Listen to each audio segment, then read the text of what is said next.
নিতাই গৌর সীতানাথ প্রেমানন্দে একবার হরি হরি বল।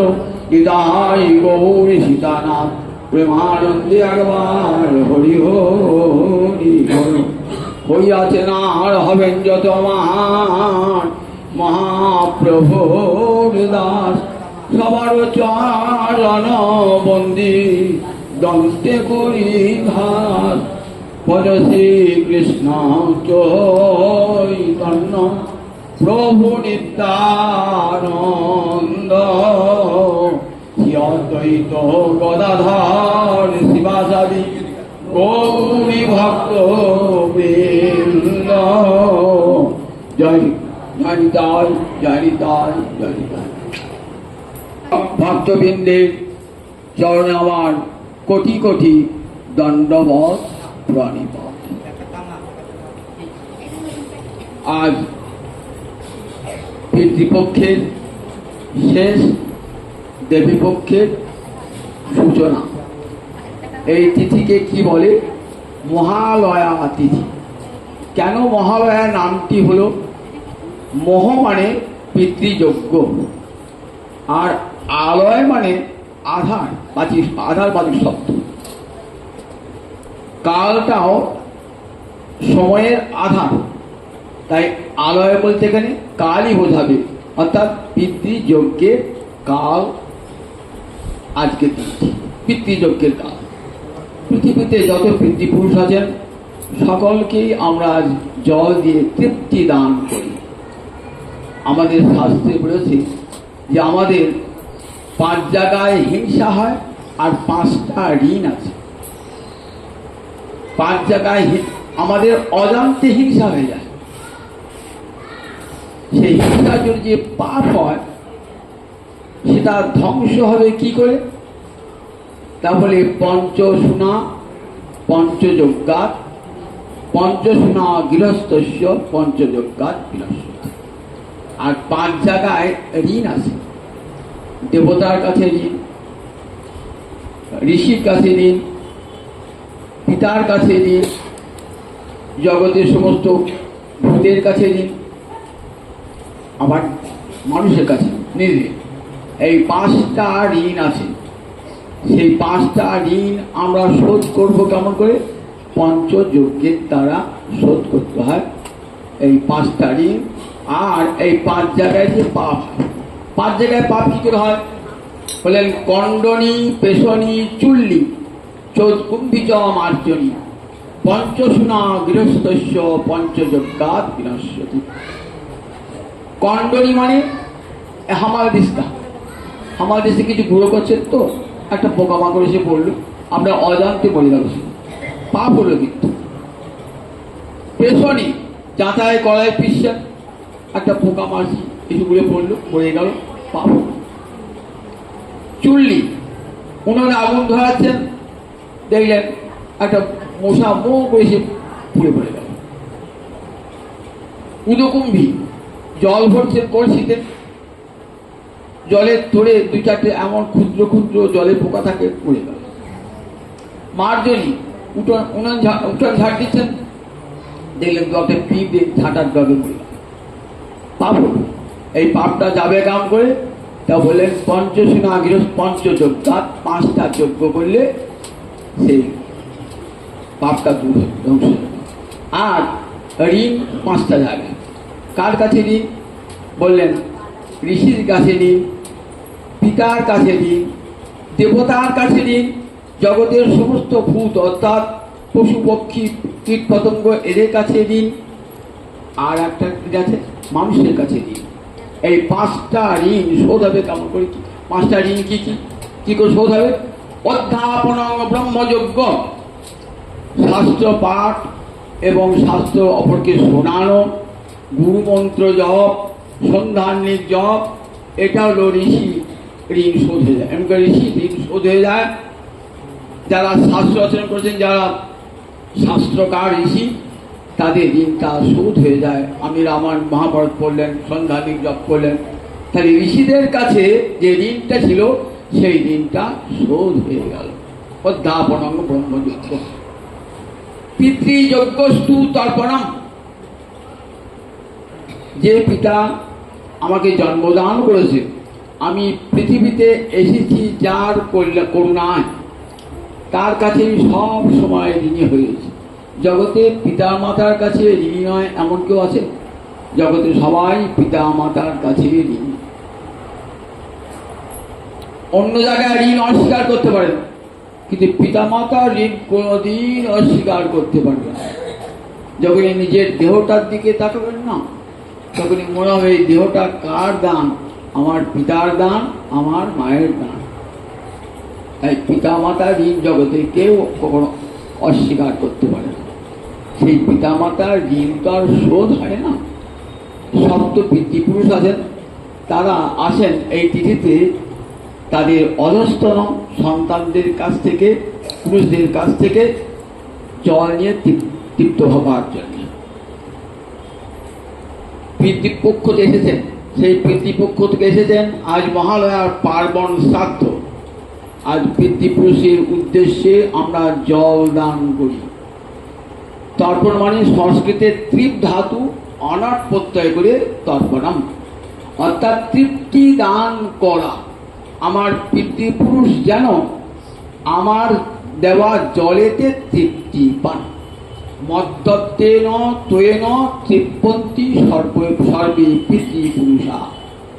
আমার দেওয়া জলে যেন সমস্ত পিতৃপুরুষ তৃপ্তি লাভ করে।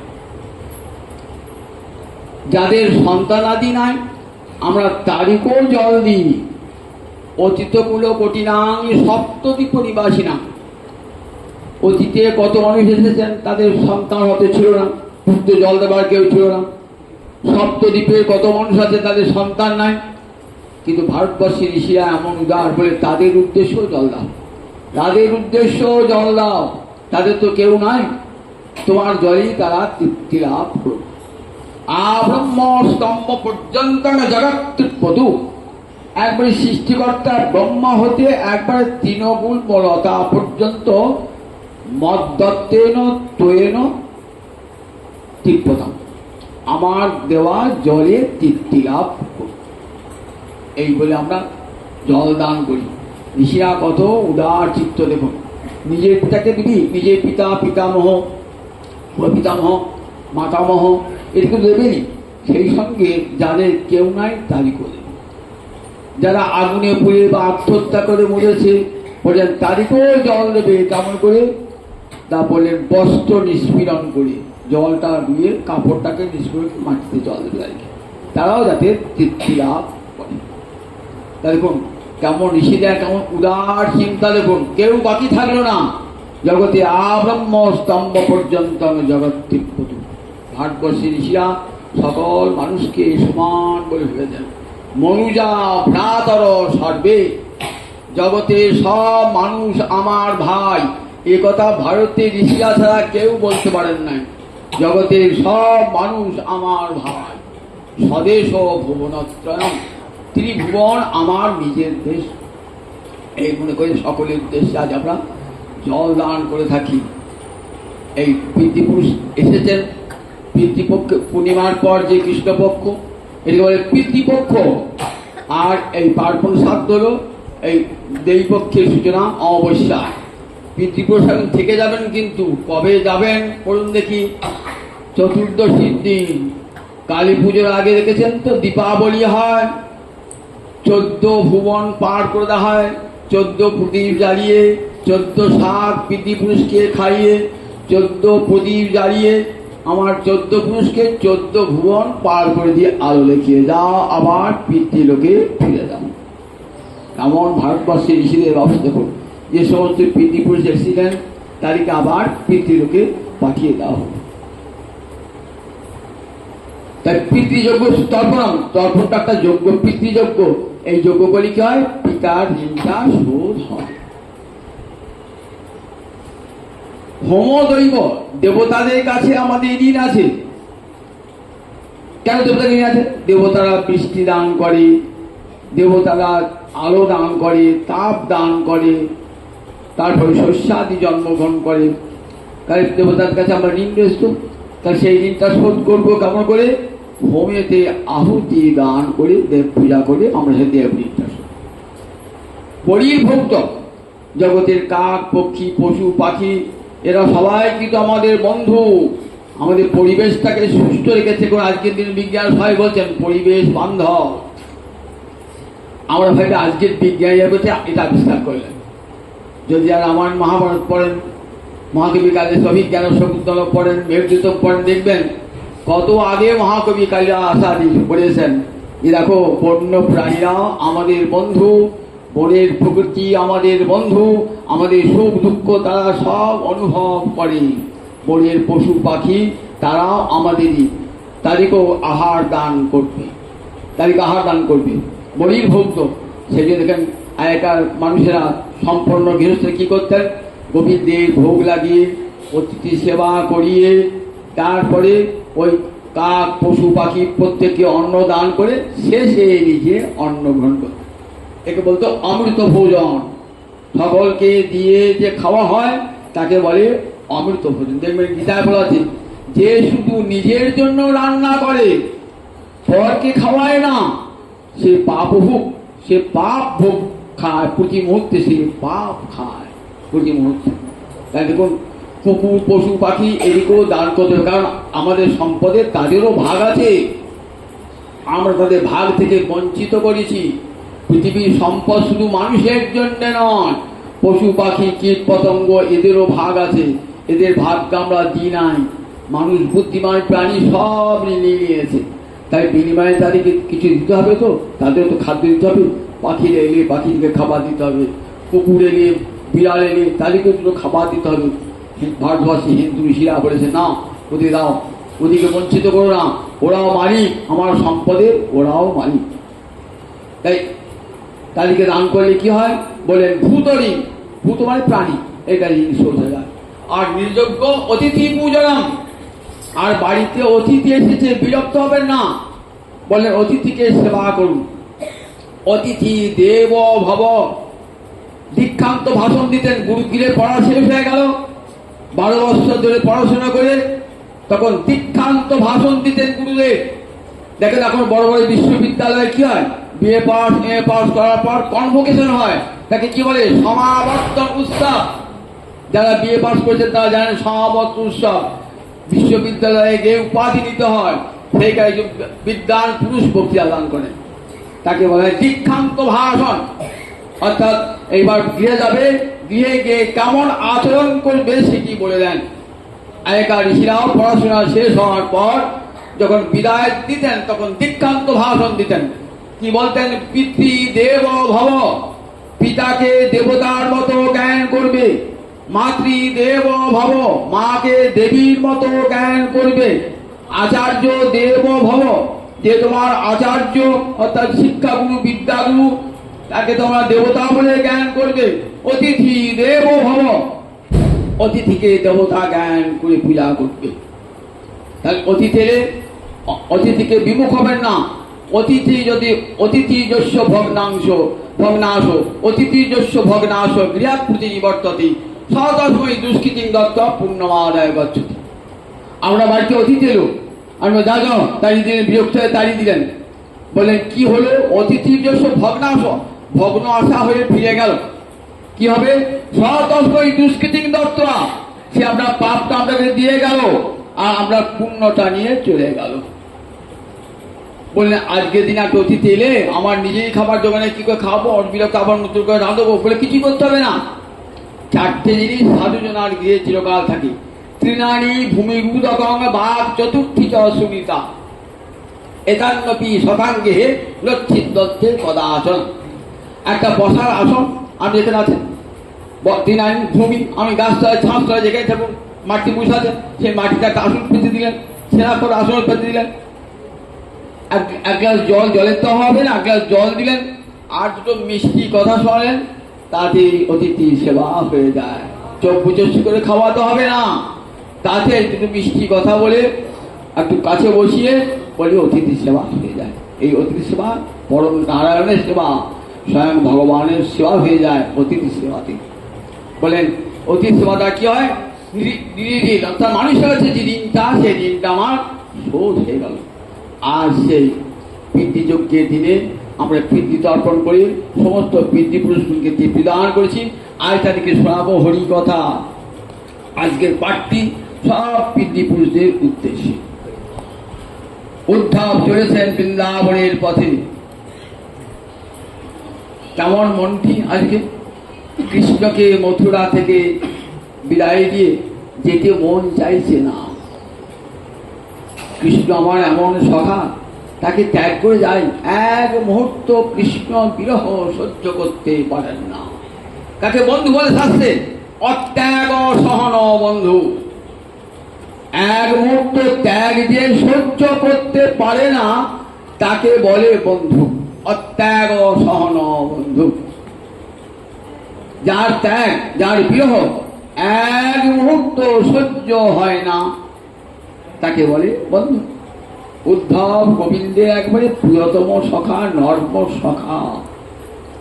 তাই কৃষ্ণকে ছেড়ে আসতে মনটা চাইছে না, কিন্তু ভাবছেন কতদিন তো বৃন্দাবন যাবার ইচ্ছা ছিল, এত কাছে বৃন্দাবন মথুরা থেকে, কিন্তু সেই বৃন্দাবন দেখার সৌভাগ্য আমার হয় না। আজ কৃষ্ণ কৃপায় আমার সেই সৌভাগ্য হলো। কিন্তু যে কাজের দায়িত্ব দিয়ে পাঠালেন, সেই দায়িত্ব কি আমি পালন করতে পারবো?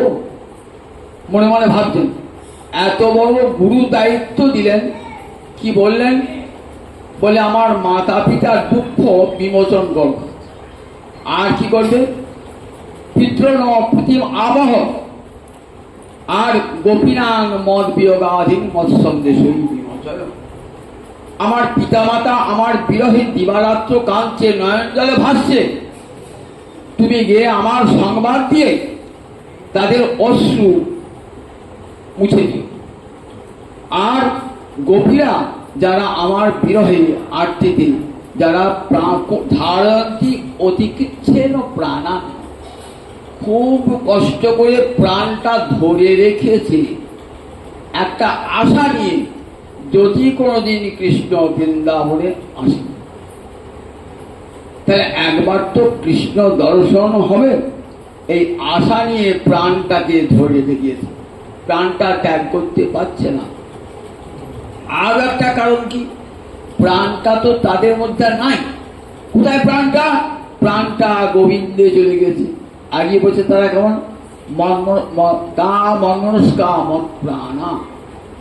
তাদের মনটাও আমার কাছে, তাদের প্রাণটাও আমার কাছে। মদর্থে তত্ত্ব দহিকা, আমার জন্য সমস্ত দেহ ধর্মাদি তারা পরিত্যাগ করেছেন। লৌকিকা, লৌকিক ধর্ম কর্ম সব তারা পরিত্যাগ করেছেন। তাই গোপীনাং মদ বিয়োগাধীন মৎ সন্দেশেই বিমোচয়। আমার বিয়োগ জন্য যে মনোপ্রিয়া আমার সংবাদ দান করে তাদের সেই মনোপ্রিয়া বিমোচন করে। বিমোচন এত বড় দায়িত্ব নিয়ে এলাম, পালন করতে পারবো তো? যখন বৃন্দাবনে ঢুকছেন না, ভাবতে ভাবতে আসছেন তো, তখন নিম্নসতী বিভাবস। বিভাবস মানে সূর্যদেব। সূর্যদেব তখন নিম্নসতী মানে অস্তাচলগামী। সন্ধ্যে লাগবো। গোয়ালপাড়ায় সন্ধ্যে লাগলে কেমন হয় বল দেখি? দেখা যায় সব গরুগুলো ঢুকছে, বসতে আর ফিরে আসছে, ধুলোগুলো সব উঠছে, চারিদিকে কি রব শোনা যায়? এই বাছুরটা ছেড়ে দে, এই ভাঁটটা নিয়ে আয়, এই সব গোয়ালপাড়ায় কি শোনা যাবে? সেখানে এই শোনা দিতে হবে। সেখানে দেখছে ঘরে ঘরে কি হচ্ছে, সেখানে বলছে এই ভাঁটটা নিয়ে আয়, এই বাছুরটা ছেড়ে দে, এই বাছুরটা আটকা, এইসব রব শুনছে। শুনতে শুনতে যাচ্ছে, আর আসছেন গাভী গোবৎস সব আসছে, মাঠে চলে আসছে, মাঠ থেকে চলে আসছে, ধুলো উঠছে, পায়ে ঘুরে ধুলো উঠছে, ধুলো একে সন্ধ্যাকাল, আবার তারপর ধুলো এত ধুলো উঠছে, উঠতে হবে রাস্তা সেই দিকে যাচ্ছে। তো কেমন হলো রাস্তা? রাস্তা ধুলোয় ঢেকে গেল। ধুলোয় ঢেকে গেল। পশুনাং ক্ষুর রেণুভি প্রবিশতাং পশুনাং, যারা গোষ্ঠে প্রবেশ করছে সেই পশুদের খুরের উত্থিত যে ধুলি, সেই ধুলিতে তার ছন্ন জাহানো, তার রথটা ঠেকে গেল। ফলে কেউ দেখতে পেল না কখন ঢুকলেন, কে ঢুকলো কি বুঝতে পারলেন না। গোবিন্দ মনে মনে ভাবছেন যে উদ্ধব তো বৃন্দাবনে গেল বটে, কিন্তু বৃন্দাবনে সেই সৌন্দর্য কি আর আছে? কারণ আজ তার বৃন্দাবনে সৌন্দর্য নাই। নন্দপুর চন্দ্র বিনা বৃন্দাবন অন্ধকার, চলে না চলো বলয়া আনিল লুটিয়া ফুল গন্ধভার। নন্দপুর চন্দ্র বিনা বৃন্দাবন অন্ধকার। আজ গোবিন্দ নাই, নন্দপুর চন্দ্র নাই, আজ তাই বৃন্দাবন অন্ধকার, কৃষ্ণের বিহনে বিরহে অন্ধকার। আজ আর ফুলের বাতাস, ফুলের গন্ধ নিয়ে বাতাস মলয় পবন প্রবাহিত হয় না। এই তো বৃন্দাবন। তাহলে বৃন্দাবন গিয়ে কি দেখবে উদ্ধব? এই বৃন্দাবনের করুণ দৃশ্য দেখবে না। বৃন্দাবন যে মহামহিমময় ধাম, সেটি দেখাতে হবে। বৃন্দাবন কেমন রম্য বৃন্দাবন, সেটি দেখাতে হবে। তো যেখানকার জল হলো অমৃত, যেখানকার মাটি হলো চিন্তামণি গণময়ী ভূমি। বৃন্দাবনের মহিমা অমৃত বলা আছে। বৃন্দাবনের ভূমি কেমন? চিন্তামণি গণময়ী। চিন্তামণি এক প্রকার মণি, যে মণির কাছে আপনি যা চিন্তা করবেন তাই করবেন। বৃন্দাবনের প্রতিটি ধূলিকণা কোটি কোটি চিন্তামণি প্রসব করতে পারে। তাই চিন্তামণি গণময়ী ভূমি। তোরং অমৃতম, সেখানকার জল কেমন? না, সেখানকার জল মানে অমৃত। সেই বৃন্দাবন ভূমির সৌন্দর্য তুলে ধরতে হবে। যোগমায় পর যোগমায়া, তুমি বৃন্দাবনকে সাজিয়ে দাও। কেমন করে সাজাও প্রভু? তুমি নাই তো। তা বললেন তুমি পারো না, এমন কাজ নাই। যোগমায়া তুমি যাও, আমি থাকলে বৃন্দাবনের যেমন শোভা, আমি না থাকলেও বৃন্দাবনে যেন সেই রকম শোভাটা হয়। যোগমায়া তথাস্তু। যোগমায়া গিয়ে করলেন বৃন্দাবনের সমস্ত শোভা প্রকটিত করলেন। কৃষ্ণ থাকলে বৃন্দাবনে যেমন শোভা, তেমনি শোভাটাই দেখতে যাচ্ছে। অন্তরে কি উল্লাস! আজ বৃন্দাবনের এত মহিমা। কতদিন ভেবেছি যে বৃন্দাবন দর্শন করব, বৃন্দাবন দর্শন হয় না। আজ বৃন্দাবন দর্শন হবে। সেই দর্শনের যোগ্যতাও পেয়েছি কৃষ্ণ কৃপা। আবার কি পেলাম না, ব্রজগোপীদের চরণ ধুলা, ব্রজের পশুদের চরণ ধুলা আমার অঙ্গে মাখা হয়। ধুলা নয়, ধুলা নয় গোপী পদ রেণু, এই ধুলা মেখেছিল নন্দ সুত কানু। ধুলা নয়, বললেন গোপী পদ রেণু। এই রেণুকে কামনা করেছে বলুন দেখি। উদ্ধব যখন বৃন্দাবন থেকে চলে যাচ্ছেন না, তখন উদ্ধব বলছেন এই বৃন্দাবনে এই যে ব্রজগোপীদের চরণ রেণুর একটা রেণুর আমি কৃপা প্রার্থনা করি। একটা রেণু অভিজ্ঞ সব বারবার কামনা করি। বৃন্দাবনের ধুলির কেমন দাম দেখুন। রাধানীর সোনার চরণের সোনার ধুলি লেগে আছে। উদ্ধব সেই ধুলিকে বন্দনা করছেন আসবার সময়। সেই ধুলি লেগেছে কার গায়ে? উদ্ধবের গায়ে লেগেছে। উদ্ধব ভাবছেন আমি কৃপা তো পেয়েই গেছি, একে কৃষ্ণ কৃপা হলো, তার আদেশ বহন করে চলেছি। সেই সঙ্গে বৃন্দাবনের গোবৎসের ব্রজের গোপীদের গোপীদের ধুলি কণা আমার অঙ্গে লেগেছে। দেখছেন এই তো সেই বৃন্দাবন, মধুময় বৃন্দাবন, যে বৃন্দাবনের প্রতিটি তরুলতায়, প্রতিটি বৃক্ষতলে আমার গোবিন্দের প্রভাব বিদ্যমান। দেখছেন এই বৃক্ষতলে বসে আমার গোবিন্দ বাঁশি বাজাতো। এই তো সেই যমুনা, যমুনার তীরে এই তো সেই কদম্ব বৃক্ষ, এখানেই গোবিন্দ কদম্বে হেরণ দিয়ে বাঁশি বাজাতো। এই তো সেই গোবর্ধন, এইখানে গোবর্ধনের গুহায় লুকোচুরি খেলতো। এই সেই বৃক্ষ, যার বৃক্ষতলে বসে কৃষ্ণ গোচারণ করতে করতে ক্লান্ত হয়ে শুয়ে পড়ত। এই তো সেই বৃক্ষ, যার ডালে বসে গোবিন্দ বানরের মতো লাফ ঝাঁপ করত। দেখতে যাচ্ছে মনে কত আনন্দ, আজ আমার গোবিন্দের কত কৃপা, সেই বৃন্দাবন ধাম আমার দর্শন হচ্ছে, আমার বৃন্দাবন মধুময় দর্শন করতে যাচ্ছেন, যে কত কৃপা। বৃন্দাবন দর্শন পরম সৌভাগ্যের ফল হয়। ঠাকুর বলছেন, বিষয় ছাড়িয়া কবে শুদ্ধ হবে মন, কবে হাম হে রবসে মধুর বৃন্দাবন, কবে হাম হে রবসে মধুর বৃন্দাবন। মধুর বৃন্দাবন দর্শন করবার জন্য অন্তরে এত আকুলতা। কত যোগী ঋষি যুগ যুগ ধরে তপস্যা করছেন বৃন্দাবন ধাম দর্শন করবার জন্য। যে ধামের মহিমা আজও অক্ষুণ্ণ রয়েছে বৃন্দাবনে, সেই বৃন্দাবনে প্রবেশ করেছেন। দেখছেন বৃন্দাবনে কি অপূর্ব শোভা, সব জায়গায় মুকুন্দ পদভূষিত, সব সপদমন, প্রত্যেক জায়গায় যেন গোবিন্দের চরণ চিহ্ন ধরে গিয়েছে। বৈকুণ্ঠে গেলেও গোবিন্দের চরণ চিহ্ন দেখতে পাবেন না। বৈকুণ্ঠে, বৈকুণ্ঠে গোবিন্দের চরণ চিহ্ন নাই। গোবিন্দ বৈকুণ্ঠে থাকেন তো, কেন নাই? গোবিন্দ বৈকুণ্ঠে যখন চলেন না, চরণে তো সোনার পাদুকা থাকে, তাহলে পাদুকা থাকলে চরণ চিহ্ন পাবেন? পাবেন না। আর এখানে গোবিন্দ কি করেন? খালি পায়ে ওই গাভীদের পশ্চাৎ পশ্চাৎ বা গোবৎসদের পশ্চাৎ পশ্চাৎ তিন চরণবং শ্রী নিকেতনম। ব্রজগোপীরা বলছে না, বলছেন দেখো তোমার চরণ কেমন, বনত দেহিনাং পাপ কর্ষণং ফণিফণার্পিতং তে পদম্বুজং বনত দেহিনাং পাপ কর্ষণং।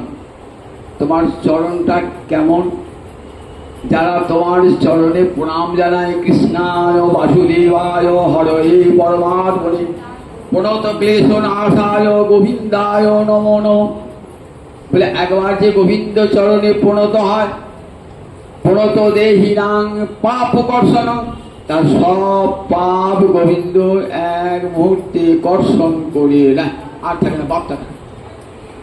তিন চরণ, তারপর ফণিফণার্পিতং তে পদাম্বুজং, তারপর ফণিফণা কালিয়নাগের ফণার উপর তোমার চরণ পড়েছিল। তখন কালিয়নাগের পত্নী সুবলা এসে বলছে, আহা আমার স্বামীর কি সৌভাগ্য, তোমার প্রতি বিদ্বেষ করে তোমার চরণ চিহ্ন মাথায় ধরেছে। ওই চরণ কামনা করেছে লক্ষ্মী দেবী। যদবান ছায়া ছিল না চরত্তপ বিহায় কামান সুচিরাং ধৃতপ্রতা। গোবিন্দের চরণ কামনা করে লক্ষ্মী দেবী আজও বিল্লবনে তপস্যা করছে। যে যান দেখে আসবেন গিয়ে, বৃন্দাবনে তপস্যা করছেন রাস বিহারী গোবিন্দের চরণ পাওয়ার জন্য। আর সেই চরণ পেল কে? আমার স্বামী। তমগুণে যার জন্ম, ক্রোধী যায়, চিরক্রোধী যার স্বভাব, বিনা কারণে দেখো দংশন করে সবাইকে, এমন ক্রোধী স্বামী আমার, তমগুণে জন্ম। আর সেই স্বামীকে তুমি এমন কৃপা করলে, তোমার চরণটা দিলে, যে চরণ লক্ষ্মীও পায় না। ব্রহ্মাদি দেবগণ ওই চরণের ছায়া দর্শন করেন, চরণ পণ্য। আর সেই চরণ কালিয়নাগের মাথায়। কালিও তুমি কত কত ভাগ্য করেছিলে, শ্রীরা তো পরমা ভক্তিমতী, আমরাও পেলাম না, তুমি পেলে কৃষ্ণকে বিদ্বেষ করে কৃষ্ণ চরণ মাথায় পেলে। তিন চরণুগম শ্রী নিকেতনম, তিনচর পশু তাদের পশ্চাৎ পশ্চাৎ যায় তোমার চরণ। শ্রী নিকেতনম, ওই চরণে কে বাস করে? নিকেতন বাসাঘরকে নিকেতন বলা হয়, বসস্থানকে নিকেতন বলা হয়। শ্রীমানি কি? লক্ষ্মী। লক্ষ্মী থাকে ওই চরণে নিরন্তর। পতিব্রতা শিরোমণি যারে কহে বেদবাণী, পতিব্রতা শিরোমণি যারে কহে বেদবাণী। দাসী হই বলে দাসী কর অভিমান, যে বুকে থেকো গোবিন্দের পক্ষে থেকো, তার কি অভিমান? পক্ষে থাকবো না, আমি তোমার চরণে যাব। লক্ষ্মী কোথায় আছে? কৃষ্ণের পক্ষে। কোন দিকে? বাম দিকে। সোনার মতো একটা রেখা আছে, দেখবেন গোবিন্দ, ভালো করে লক্ষ্য দেখবেন। বাম দিকে একটা স্বর্ণ রেখা, ওটা কার চিহ্ন? ওটা লক্ষ্মীর চিহ্ন। লক্ষ্মী আছে বাম দিকে। আর ডান দিকে দেখবেন শ্বেত বর্ণ আছে, ওটা কে আছে? ভৃগুপদ চিহ্ন। ভৃগু পক্ষে লাঠি মেরেছিলেন, তার চিহ্ন ধরে রেখে দিয়েছে। এই শ্রীনিকে তিনচরানুগং শ্রীনিকে তনং ফণিফণার্পিতং তে পদাম্বুজং কৃণু কুচেষু ন কৃন্দি হৃচ্ছয়ং। ওহ গোবিন্দ, ওই তোমার চরণ কমল আমাদের মুখে দাও, আমাদের হৃদয়ের সন্তাপ চিরকালের মতো দূর করে দাও। ওই তোমার চরণ আমাদের পক্ষে দিলে আমাদের হৃদয়ের সন্তাপ দূর হবে। গোপীগীতিতে গোপীরা কাঁদছেন বলে সেই চরণ দেখছেন তো, দেখছি উদ্ধব, আহা কি সৌভাগ্য। রথ থেকে নেমে পড়লেন, গড়াগড়ি দিচ্ছেন।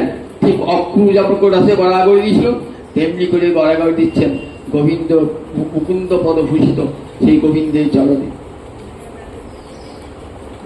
বৃন্দাবনের শোভা দর্শন করতে করতে কোথায় গেলেন? নন্দ মহারাজার বাড়িতে গিয়ে উপস্থিত হয়েছেন।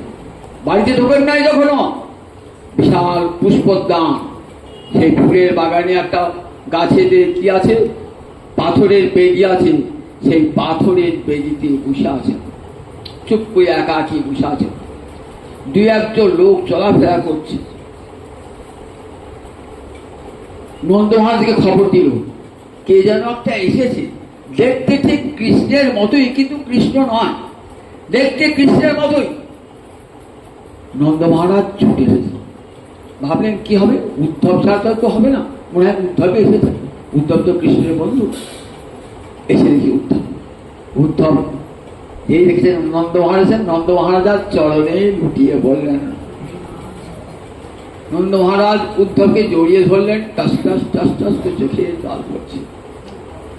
নিয়ে গেলেন বাড়িতে। আজ সেই বাড়ি, রাজবাড়ি আজ কেমন ভগ্ন দশা। রাজবাড়ি, গোবিন্দ নাই, সে বাড়ি আজ ভগ্ন দশা। চতুর্দিকে ঝুল, মাকড়সার জাল চতুর্দিকে, একটু ঝাঁট পড়ে নাই, কিছুই পড়ে নাই। একটা ঘরে বসে নন্দ মহারাজ কাঁদছেন, আর একটা ঘরে বসে মা যশোদা কাঁদছেন। ঠিক যাওয়ার আমার গৌরহরি, যিনি সন্ন্যাস গ্রহণ করেছেন, এসে একটা ঘরে কাঁদছেন কে? একটা ঘরে মা সতীমা কাঁদছেন, আর একটা ঘরে কাঁদছেন আমার বিষ্ণুপ্রিয়া। সখী কাঞ্চনা অমিতা এসে সান্ত্বনা দান করছেন। মা সচিমাকে এসে তার বোন সর্বজয়া এসে সান্ত্বনা দান করছেন। দুজনই চোখের জলে ভাসছেন। আর বৃদ্ধ ঈশান দেখছেন, বলছেন ঠাকুর আমার মরণটা কবে হবে? বৃদ্ধ ঈশান বহুদিন সেবা করেছেন তো, আমি তার এই দৃশ্য দেখতে পাচ্ছি না, আর দৃশ্য দেখতে পাচ্ছি না। ঠাকুর এই দৃশ্য দেখাবার জন্য আমাকে বাঁচিয়ে রেখেছো, আমার মৃত্যু দাও নারায়ণ, আমার মৃত্যু দাও, আমার মৃত্যু দাও বলে ঈশান চোখের জলে ভাসছেন। এই দেখবো ওই জানে কাঞ্চের বৃদ্ধা সচিমাতা চোখের জলে ভাসছেন, কাঁদতে কাঁদতে চোখের জল শুকিয়ে গেছে। এদিকে বিষ্ণুপ্রিয়ার চোখের জল শুকিয়ে গেছে। আর আমি ওই দৃশ্য দেখে বেড়াবো? দৃশ্য আমাকে আমার আমার যেন মৃত্যু হয়ে যায়। ঠিক নন্দ মহারাজ আর মা যশোদার সেই অবস্থা। উদ্ধব তাকে দেখছে, মনে মনে ভাবছেন এ বড় কঠিন দায়িত্ব নিয়ে এলাম, এই দায়িত্ব নিয়ে আমার ঠিক হয় না। এই নন্দরানী দেখলেন, নন্দরানী অর্থাৎ মা যশোদা একটা ঘরে বসে কাঁদছেন, আর চোখ খোলেন নাই। মা বলছে এই দেখো আমার গোপালের মা। তাকাবেন কি ভেবেছিলেন কৃষ্ণ এসেছেন, তখন আর কৃষ্ণ আসেন নাই, দেখেন আবার চোখটা মধ্যে করেছেন। যেদিন গোপাল চলে গেছেন না, সেদিন থেকে কি করেছেন? এই ব্রজ আমি আহারে দেখব না রে, যে ব্রজে আমার গোপাল নাই রে, সেই ব্রজ আমি আর দেখব না রে, যে ব্রজে আমার গোপাল নাই রে, সেই ব্রজ জয় আমি আর দেখব না রে। আমি জন্মের মতো নয়ন মুদে রইলাম, এই জয় আমি আর দেখব না রে। মা আমার অন্ধ হয়ে গেছেন চোখের জলে,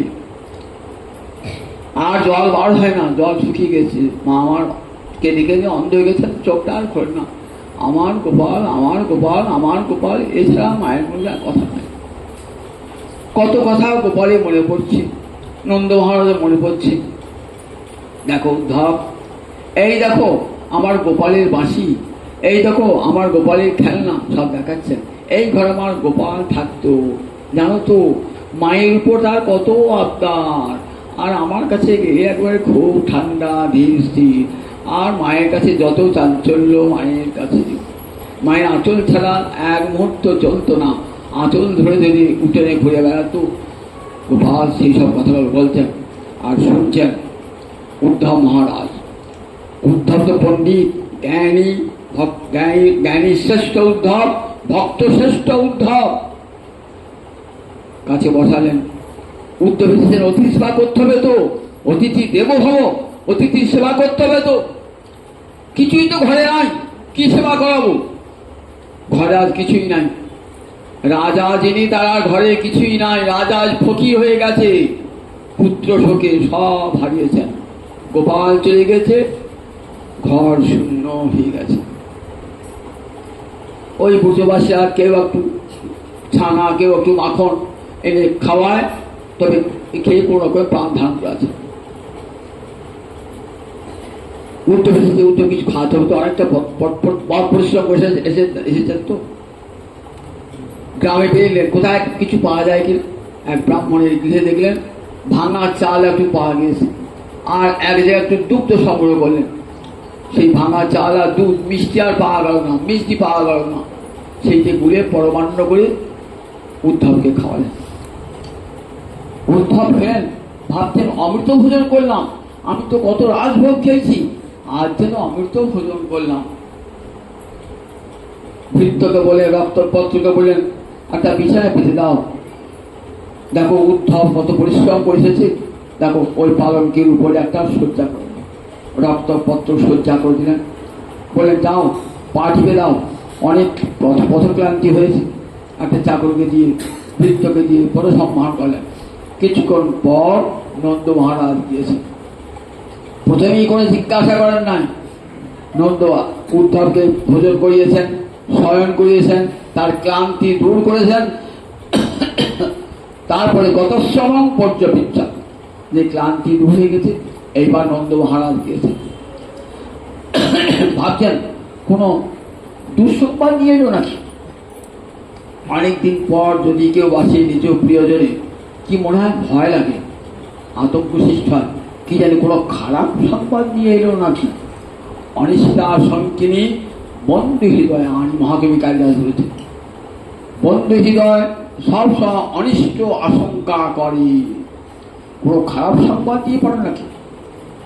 কাজী গোবিন্দের কথা বলতেই পারছেন না, নিজের কথা বলছেন, বসুদেবের কথা বলছেন। আচ্ছা বসুদেব কুশলে আছে তো? শোনো উদ্ধব, তোমার বাবা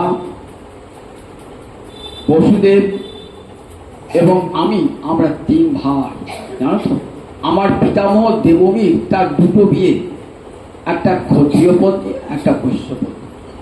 ক্ষত্রিয় পত্নীর গর্ভে জন্মেছিলেন তোমার পিতা দেবভাগ, আর বসুদেবের পিতা সুসেন। আর বৈশ্যা পত্নীর গর্ভে জন্মেছিলেন আমার পিতা পর্জন্যদেব। কাজে আমরা তো ভাই। দেখো বসুদেব আমার শুধু বন্ধু নয়, খেলার সাথী। তোমার পিতাও তাই, একসঙ্গে কত খেলা করেছি। আর সেই বসুদেব কত কষ্ট পেয়েছে, কতদিন কারাগারে ছিল। কি দোষ করেছিল? কোনো দোষ তো করে নাই, অথচ কারাগারে বন্দী ছিল। কত দুঃখ কষ্ট বসুদেব দেবকীকে ভোগ করতে হয়েছে। যার বংশ তার নিজের পাপেই বলেছে। আশ্চর্য ভাবটা অন্তর থেকে যায় নাই তো। আমার কৃষ্ণ যে তাকে বধ করেছে এটা বলতে পারছেন না। আমার কৃষ্ণ তো দুধের ছেলে, সে কেমন করে অত বড় অসুরকে বধ করবে? বাৎসল্য ভাবতো, হ্যাঁ ও নিজের পাপেই মরেছে। দেখো কত লোকে অমঙ্গল করেছে, কত লোক ক্ষতি করেছে, তাই নিজের পাপেই বসে মরেছে। এখন বসুদেব দেবকী সব ভালো আছে তো? আচ্ছা, কৃষ্ণ বলরাম বোধহয় মথুরাতে নাই, নয়? শুনলাম নাকি গুরুগৃহে গিয়েছে বেদ অধ্যয়ন করতে। আচ্ছা, আমার গোপাল না খেয়ে থাকতে পারত না, দণ্ডে দণ্ডে খেত, কিন্তু গুরুগৃহে গিয়ে কত তপস্যা করতে হবে সেখানে। ছাত্রানাং অধ্যয়ন তপ, গুরুগৃহে ছাত্র পড়তে যেতেন, পিতা গিয়ে দিয়ে আসতেন 8 বৎসর বয়সে, 12টি বৎসর গুরুগৃহে থাকতেন। গুরুগৃহে থাকা মানে তপস্যা, ভিক্ষা করতে হবে। প্রতিটি শিষ্যকে গুরুদেব শেখাতেন ভিক্ষা করে আনো, সেই ভিক্ষা লব্ধ অন্ন ভগবানকে ভোগ দেওয়া হবে, আর তার প্রসাদ তোমরা ভোজন করবে। বুঝে একবার গোচারণ করতে হবে, ভিক্ষা লব্ধ অন্ন আনতে হবে, তপস্যা করতে হবে, বেদ পাঠ করতে হবে, গুরুর আদেশ পালন করতে হবে। দেখবেন সুদাম উপাখ্যানে গিয়েছেন বনে কাঠ আনতে, গুরুমা আদেশ করেছেন যাও, জ্বালানি ফুরিয়ে গেছে, তখন তার গ্যাস ছিল না, জ্বালানি কাঠ আনতে হবে, যাও জ্বালানি নিয়ে ঢোকা। কোথায় গিয়ে বনে গিয়ে জ্বালানি আনবেন, গিয়ে জ্বালানি জোগাড় করতে করতে ওর এক মাথায় এক বোঝা, সুদামার মাথায় এক বোঝা, কৃষ্ণের মাথায় এক বোঝা। সন্ধে লেগে গেছে, বাড়ি ফিরবেন কি আর পথ খুঁজে পাচ্ছেন না, আবার অকালে বৃষ্টি আরম্ভ হয়ে গিয়েছে। দুই বন্ধু একবার এদিক একবার সেদিক করছেন, রাতটা কেটে গেল বনে। সকালে গিয়েছেন গুরুদেব সন্দীপনী মুনি, দেখছেন আমার দুটি শিষ্য মাথায় কাঠের বোঝা নিয়ে এদিক ওদিক করছে। দেখে খুব আনন্দ। দেখো, যে গুরুবাক্য পালন করেন, গুরু আদেশ পালন করেন, তার বিদ্যা সার্থক হয়ে যায়। আমি তোমাদেরকে আশীর্বাদ করলাম, যে বেদ বিদ্যা দান করেছি সেটি তোমাদের সার্থক হোক, তোমরা দীর্ঘায়ু হও। সে কথা বলেছে। দেখো, গুরুর আশীর্বাদ পেলে জীবনে পূর্ণ শান্তি নেমে আসে। সুদামা, সেই গুরু আশীর্বাদ পেয়েছিলাম, গুরুর আশীর্বাদে পূর্ণ শান্তি নেমে আসে জীবনে। আমার গোপাল ওই গুরুগৃহের দুঃখ কষ্ট ভোগ করতে পারবে? আহা, আমার গোপাল দুধের বাচ্চা, এখানে তার কোনো কাজ ছিল না। এখানে কি করছে, বাঁশি বাজাতো, খেলা করতো, যমুনার জলে সাঁতার কাটতো, কত লম্প জম্প খেলা করতো সকালের সঙ্গে। কোনো গুরু দায়িত্ব ছিল না। কি করে সে লেখাপড়া শিখবে? বুঝিদের তো পাঠানো উচিত হয় না। আবার দেখো, ফিরে এসেও অনেক কষ্ট ভোগ করছে, নয়? কিরকম? আমি মনে মনে ভাবি, দেখো, কংসের মতো দুরাচারী নাগা জুতা 1001 অযুত হাতির বর যার অসুরের কংসে, আমার ছেলেটা কি করে তাকে হত্যা করলো?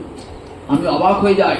চারুর মুষ্টিককে কেমন করে হত্যা করলো, কুবলায় হাতিটাকে কেমন করে হত্যা করলো। শোনো, আমার মাঝে মাঝে কি মনে হয় জানো? আমার গোপাল মানুষটা মনে হয় জানো, গর্গমণি বলে গেছেন, গর্গমণি বলে গেছেন নারায়ণ সমগুণই, তোমার পুত্র নারায়ণের সমান গুণযুক্ত। এখন আমার মাঝে মাঝে মনে হয় তাই বোধহয় হবে। ধনুর্যজ্ঞে আহ্বান করেছেন, 100 ভাগ একটা বিশাল ধনু, হাত দিয়ে ধনুটাকে ভেঙে দিলেন সঙ্গে সঙ্গে। এত ক্ষমতা! 1 সপ্তাহ ধরে গিরি গোবর্ধন ধারণ করে থাকলেন, বা একটা মা হাতে করিয়া আনলেন। আমি মনে মনে ভাবছি কি করে আমার গোপাল কাজ করলো। আচ্ছা, গোপালে কি মনে পড়ে না? আমাদের কথা মনে পড়ে না? একবারও মনে পড়ে না? নিজের মায়ের কথা মনে পড়ে না? আমার কথা না মনে পড়ুক, আমি তো সবসময় সঙ্গদান করতাম না, কিন্তু মায়ের কাছে সব সময় থাকতো।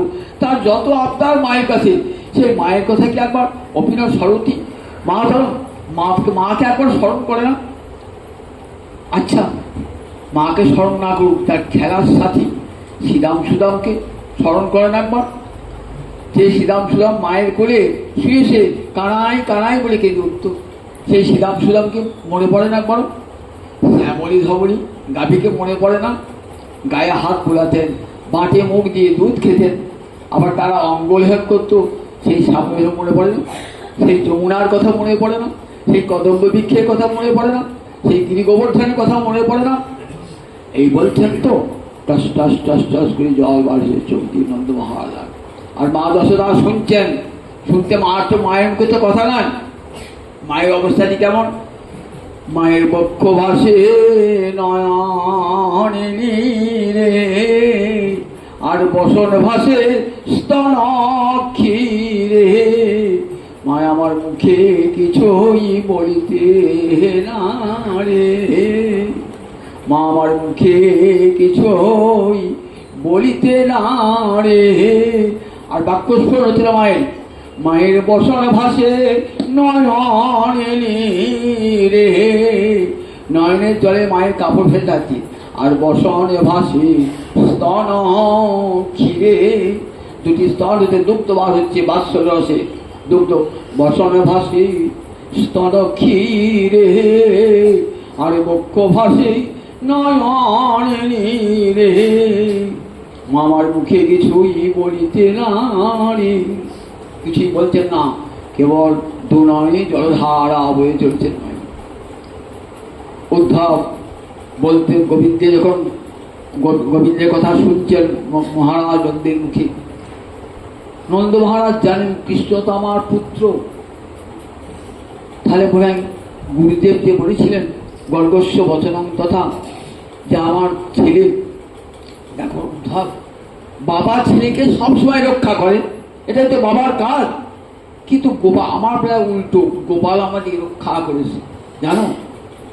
কালিয়নাগকে দমন, বিশাল কালিয়নাগ, আমার ভাবলাম ওইটুকু ছেলে, এইবার কালিয়নাগের দংশন করে মৃত্যু হয়ে যাবে ছেলে। আমরা ছুটে গেলাম, সেদিন বৃন্দাবনে কেমন দেখা দিল, সমস্ত অমঙ্গল দেখা দিচ্ছে, উল্কাপাত হচ্ছে, মেঘ নাই বজ্রপাত হচ্ছে। আমরা ছুটতে ছুটতে গেলাম, সেদিন তো বলরাম সঙ্গে যায় নাই, আমরা ছুটতে গেলাম, তাহলে নিশ্চয় আমার গোপালের কোনো অমঙ্গল ঘটেছে। গিয়ে দেখলাম তাই ওই কালিয়সদের পরে বিশাল সাপ, তার 1000 ফনা, তার মাথার উপর গোপাল, মাথার উপর। আমরা ভাবলাম গোপালের বোধহয় আর প্রাণ নাই, বোধহয় গোপালের, এই মনে মনে ভাবছি। তারপরে দেখো ওই কালিয়নাগকে মাথার উপর নৃত্য করে কালিয়নাগকে দমন তো করলো, কালিয়নাগ মাথা নত করলো চিরকালের জন্য গোবিন্দের কাছে, গোপালের কাছে। আমরা সারা রাত লেগে গেল, আমরা বাজে আসতে পারলাম না। তখন বনেতেই শুয়ে থাকলাম, বনেতে হঠাৎ দেখলাম বনে আগুন লেগে গেছে। সব বুঝে গোপেরা বলছে বাঁচাও বাঁচাও। তখন জানো তো আমার গোপাল কি করলো, হাঁ করে সব আগুনটা খেয়ে নিল, সমস্ত আগুন দাবানল পান করলো। মনে হলো যেন বরফ হয়ে ঢুকে গেল আমার গোপালের। আবার দেবরাজ ইন্দ্র যেটা গোবর্ধন যজ্ঞ হয়েছে বলে দেবর 7 দিন ধরে প্রবল বৃষ্টি, ঝড়, বজ্রপাত। আর আমার ওইটুকু ছেলেটা, 7 বছরের ছেলেটা, ওই কড়ি আঙুল দিয়ে পাটটাকে ধরে রাখলো, 7 দিন ধরে রাখলো। দেখো এমন আর ভাবছে আমার গোপাল, কত বৃন্দাবনে কত অসুর এলো, অগাসুর বকাসুর, সব আমার গোপাল অনায়াসে অনায়াসে হত্যা করলো, অনায়াসে। তাই মনে মনে ভাবি আমার গোপাল বোধহয় মানুষ নয়, আমার গোপাল বোধহয় ভগবানই বটে। নন্দ যশোদা কোনোদিনই গোপালকে ভগবান বলে ভাবতে পারেন নাই, বৃন্দাবনে ভাবনা নাই। বৃন্দাবনে ভাবনা থাকতো তাহলে মাতা মরে পুত্ররূপী করে নবন্ধন, অতিহীন জ্ঞানী করে লালন পালন, সখা শুদ্ধ সখ্যে করে সন্ধে আরোহণ। তুমি কহরে বড় লোকি তুমি আমি সম, প্রিয়াদতি মান করি করে ভর্ষণ, বেদস্তুতি হইতে তাহা হরে মোর মন। ব্রজবাসীকে যদি ভাবতেন কৃষ্ণ ভগবান, তাহলে কি এটা হতো? মা যশোদাকে মানতে পারতেন? মা যশোদাকে মানতে পারতেন না। মা যশোদা তাকে তিরস্কার ভর্ষা করতে পারতেন না। পিতা নন্দ তার মাথায় 2 পাদুকা চাপাতে পারতেন না। সখাগণ একটু খাওয়াতে পারতেন না, তার কাঁধে চড়তে পারতেন না। পারতেন, ব্রজগোপীরা তাকে ভৎসনা করতে পারত না। তারা কৃষ্ণকে কি বলে ভাবে? কৃষ্ণকে ঈশ্বর নাহি জানে ব্রজজন। কৃষ্ণকে ঈশ্বর বলে জানে না, কি জানে? মোর পুত্র, মোর সখা, মোর প্রাণপতি। নন্দ যশোদা কি ভাবেন? কৃষ্ণ আমার পুত্র, আমার মা যশোদা ভাবেন আমার পেটে গোপাল হয়েছে, আমার পুত্র গোপাল, আমার পুত্র, সে ভগবান নয়, আমার পুত্র গোপাল, এই ভাবনা অন্তরে। আর উদ্ধব কি জানেন? উদ্ধব জানেন ভগবান শ্রীহরি সাক্ষাৎ নারায়ণ গোপাল পেয়েছেন। উদ্ধবের একরকম ভাবনা, আর মা যশোদা পিতানন্দের একরকম ভাবনা, দুটো ভাবনাতে মিল হবে না। উদ্ধব তাই মনে মনে ভাবছেন কি করে আমি সান্ত্বনা দান করব। যদি বলি কেঁদেন না কৃষ্ণের জন্যে, তাহলে কি হবে? তাহলে একটা ভুল বার্তা জগতের কাছে পৌঁছাবে যে কৃষ্ণের জন্য কেউ কেঁদো না। আমি যদি আজ বলি নন্দ যশোদা কেঁদো না, তাহলে কৃষ্ণের জন্য কাঁদো না। তার শাস্ত্র কি বলেছে? নিজের স্ত্রী পুত্রের জন্য কেঁদো না, যুগ যুগ ধরে হা কৃষ্ণ বলে কাঁদো যুগ যুগ ধরে। এটাই তো পরম পুরুষার্থ।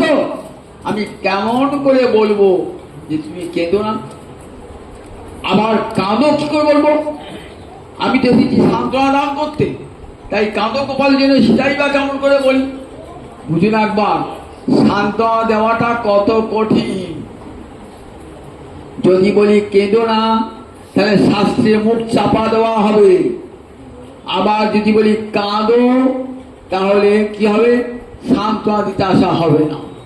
উদ্ধব ভাবছেন এত বড় পণ্ডিত উদ্ধব, বিদ্যান শ্রেষ্ঠ উদ্ধব, বুদ্ধি সত্তম উদ্ধব, আজ বৃন্দাবনে এসে তার কোথায় বুদ্ধি চলে গেছে। প্রেমের রাজ্যে আর বুদ্ধির রাজ্য, জ্ঞানের রাজ্য দুটো আলাদা। জ্ঞানের রাজ্য আর প্রেমের রাজ্য দুটো আলাদা। উদ্ধব আছেন জ্ঞানের রাজ্যে, আজ এসেছেন প্রেমের রাজ্যে। এমন প্রেম তিনি দেখেন নাই কখনো। আজ দেখছেন যে কৃষ্ণের বিরহ তো আমরাও ভোগ করি, কিন্তু এমন করে কৃষ্ণ বিরহ। মা যশোদা পিতানন্দ কেঁদে কেঁদে অন্ধ হয়ে গেছেন, যারা কৃষ্ণ ছাড়া কিছুই জানেন না। ঘর বাড়ি আজ কেমন অবস্থা হয়ে গেছে, রাজা হয়ে আজ ভিখারি হয়েছেন। এই কথা মনে মনে ভাবছেন। মাঝে মাঝে বলছেন, আচ্ছা পিতানন্দ কি, আচ্ছা ঘরে থাকতে ভালো লাগে না, বাইরে যেতে পারেন তো? কোথায় যাবো বাইরে বলো? যমুনারপুরে যাবো, গোবর্ধনে যাবো? কি সব মুকুন্দ পদ পুস্তক, সব তো গোবিন্দের চরণ চিহ্ন। যেখানেই যাবো না সেইখানে দেখবো আমার গোপালের চরণ চিহ্ন রয়েছে। দেখলি যে আমার অন্তর কেঁদে ওঠে। কি করে যাব? এই সেই যমুনা, এই যমুনায় ঝাঁপ দিয়ে কত খেলা, এই যমুনাতে কত খেলা করেছে। এই সেই কদম্ব বৃক্ষ দাঁড়িয়ে বাঁশি বাজিয়েছে গোপাল। তাই জানো ছুটে কখনো কখনো যাই, আবার বাড়ি ফিরে আসি, বাড়ি ফিরে আসি না। সব মুকুন্দ বাইরে ওকে শান্তি নাই, তাই ঘরেই চুপ করে বসে থাকি। জানো হসিতং ভাসিতং, তার হাসি, তার আদো আদো কথা শুনে সর্বান শিথিলা ক্রিয়া। আর কোনো কাজ করতেই ভালো লাগে না, কিছুই কাজ করতে পারি না। জানো সর্বান শিথিলা ক্রিয়া, সমস্ত আমাদের ক্রিয়াকর্ম সব শিথিল। আচ্ছা উদ্ধব বলো না, একবার তিনি আসবেন না? একবার আসবে না? একবার আমার গোপাল আসবে না? বুঝে আমাকে যে বললো কংসবধের পর যে বাবা আমি ফিরে যাবো, তুমি চিন্তা করো না, জ্ঞাতির বউ দ্রষ্টুমে শ্যাম বিধায় সুইরাং সুখম। আমি বসুদেব দেবকী এবং অন্যান্য যাদবগুণে সুখ বিধান করে আমি ফিরে যাব, আবার তোমাদের কাছে ফিরে যাবো। তা সে তো বহুদিন হয়ে গেল, কইল না? একবার সক্রিয় ইচ্ছিত, একবার দেখবার জন্য আসবে না? দেখো আমার মনে পড়ে গোপালের কি সুন্দর মুখখানা, কি সুন্দর নাসিকা আমার গোপালের মুখ। তখন মনে পড়ে উদ্ধব আমি আর থাকতে পারি না। কৃষ্ণ রূপামৃত সিন্ধু, তাহারও তরঙ্গ বিন্দু, এক বিন্দু জগত ডুবায়। কৃষ্ণ রূপ অমৃতের সিন্ধু, তাহার তরঙ্গ বিন্দু এক বিন্দু জগত ডুবায়। তার একটা ঢেউয়ের থেকে একটা বিন্দু এসে জগৎকে ডুবিয়ে দেয়। বংশীগানামৃত ধামে লাবণ্যামৃত জন্মস্থান, জেনা হেরে সে চাঁদো বদন, সে নয়নে কি বাতাস পড়ুক তাহারে মুন্ডে বাদ, সে নয়নে রহে কি কারণ? আমার গোবিন্দ বদনে এত মাধুর্য, জগতের যত সৌন্দর্য যত মাধুর্য সব গোবিন্দ বদন থেকে ধার করা। সেই বদন যারা দর্শন করে না বলে তাদের নয়নে বাস পড়ুক। তাদের নয়ন থেকে লাভ কি? দুটো নয়ন কি জন্যে? কৃষ্ণ রূপ দেখবার জন্যে নয়ন। যে নয়নে কৃষ্ণ রূপ দর্শন হলো না, গোপীরা দর্শন করেছেন প্রেমাঞ্জন ছুরিত বিরোচনে না সন্ত সदैव হৃদয়ে বিলম্ব। ব্রহ্মা বলছেন গোবিন্দ তোমার রূপ কারা দেখে? সাধুরা দেখে। কি করে? প্রেমের কাজল মাখা নয়নে দর্শন করে, বিলোকন বিশেষ বিলোকন করে, তবে তার সৌন্দর্য অনুভব করতে পারে। তাই তার সুবক্ত্রম সুনসম আর কি দেখতে পাবো না? একবার আসবে না, একবার বৃন্দাবনে আসবে না, একবার বৃন্দাবনে দেখো। তারপর আসা উচিত। যদি নিকটাত্মীয় খুব রোগে পীড়িত হয়, শুনেছি বিছানায় শয্যা নিয়েছে, আবার যদি মরো হয়, তাহলে তো প্রত্যেকের পুত্রের উচিত একবার বাবার মায়ের খবর নেওয়া। দেখো আমরা যার বাঁচবো না তার বিরহে, আর ওষুধটা তার কাছেই আছে। কি ওষুধ? একবার যদি এসে দাঁড়ায় আমাদের সামনে, গোপালকে দেখে আমরা আবার প্রাণ ফিরে পাবো। ওষুধটা তো তার কাছে। তা একবার কি আসবে না গোপাল বৃন্দাবনে? একবার দেখতে পাবো না? উদ্ধব ভাবছেন কি বলি। দেখো আজ তার কত চিন্তা, জরাসন্ধ আক্রমণ করবে, মথুরা আক্রমণ করবে, কারণ কংসকে বধ করেছে তো। কংসের দুটো বউ অস্থি আর প্রাপ্তি, এরা জরাসন্ধের কন্যা, বাবাকে লাগিয়েছে। কৃষ্ণ আমার স্বামীকে হত্যা করেছে, তাই জরাসন্ধ মথুরা আক্রমণ করছে বারবার যাদবকুলকে বাঁচাবার জন্যে। গোপালের কত চিন্তা।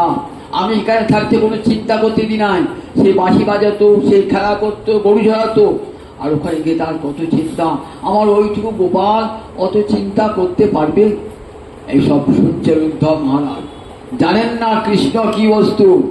উদ্ধব তো অবাক যে আমরা তো কৃষ্ণের ঐশ্বর্য জানি, কিন্তু গোবিন্দে এমন মাধুর্য তো জানি না। যখন বলতে বলতে নন্দ মহারাজার অন্তরে ঐশ্বর্যের ভাব দেখা দিল। আমার গোপাল বোধহয় মানুষ নয়, নারায়ণই বটে। গুরুদেব বললেন না তোমার ছেলে নারায়ণের সমগুণে, মনে হয় নারায়ণের শক্তির আবেশ করেছে। উদ্ধব ভাবছেন এইবার আমি সুযোগ পেয়েছি কৃষ্ণের ঐশ্বর্যের কথা শুনিয়ে অন্তরে তাদের দুঃখ বেদনা দূর করব। এতক্ষণ ভাবছিলেন কি করে সান্ত্বনা দান করব, খুঁজেই পাচ্ছিলেন না। এতক্ষণ জেনে পেলেন বৃন্দাবনে তো মাধুর্য ঐশ্বর্য নাই, সেখানে ঐশ্বর্য আছে কি লিখে থাকে। সাধু ঘোষের পাতে বলছে কেমন দুধ উনারে চাপিয়েছে তো তারপর ফুটছে, আর একটা ওই ট্রেনের টুকরো খড়ের টুকরো পড়ে গেছে, সেটাকে বারবার আমি ছাপিয়ে যাচ্ছি জানতে কত লুকিয়ে পড়েছে। আবার ভেসে উঠেছে, আবার যে গেলে ছানি নিয়ে লুকিয়ে পড়েছে। ঠিক বৃন্দাবনে ঐশ্বর্য মাঝে মাঝে উঁকি ঝুঁকি দেয়, মাধুর্য সেখানে তারপর ফুটছে মাধুর্য। তাই উদ্ধব খেয়ে পাচ্ছিলেন না, এইবার খেয়ে পেয়েছেন। যখন বলছেন যে আমার গোবিন্দ গ্রহণ ঠিকই, আমার গুরুদেবের বচন কর্কশ বচন যথা যে কৃষ্ণ নারায়ণী শক্তি পেয়েছে। এইবার ভাবে উদ্ধব আমার সান্ত্বনা দেওয়াটা সহজ হবে। এইবার পরের দিন উদ্ধব পিতামাতাকে সান্ত্বনা দান করবেন। আজ 8টা 15 বেজে গেছে, তাই এইখানেই হরিকথা সব জয় তাই জয় তাই।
আগামী বুধবার ওই আগে যেখানে নিরালা হোটেল ছিল এখন বাজার কলকাতা হয়েছে, ওই উপরটাতে পাঠ হবে, যেখানে পুরোনো বাস স্ট্যান্ড মন্ডল মিষ্টান্ন ভান্ডার, এইখানে পাঠ হবে বুধবার থেকে।